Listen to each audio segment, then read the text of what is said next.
बिस्मिल्लाहिर्रहमानिर्रहीम। बेटा आज हम क्लास चालू की बस नंबर 4/6 पढ़ रहे हैं। इसका तारीख 18/2021। इसका सवाल नंबर 8 है। यूसरा ने 13.75 मीटर लंबी रिबन को 5 बराबर हिस्सों में तकसीम किया। हर टुकड़े की लंबाई मालूम करें। इसको 13.75 भी पढ़ सकते हो, 13.75 भी। ठीक है, हर हिस्से की मालूम करना। तो ये तकसीम का सवाल है।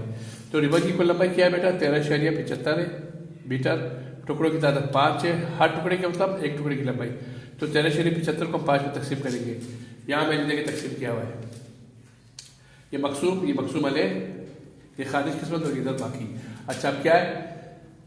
5 दूनी 10, 13 में से 10 गए तो 3 बच गया। ये शारिया ऊपर चला जाएगा, 7 नीचे आया, 37 बच गया। 5 से थे 35। अब 37 में से 35 गए, 2 बच गए। 5 को नीचे उतारा, 25 होंगे। 5 बचे 25 और 2.75, यानी कि हर टुकड़े की जो लंबाई है वो 2.75 है। ठीक है बेटा। अब इसके जो सवाल नंबर 9 है वो आपका होमवर्क है। शुक्रिया।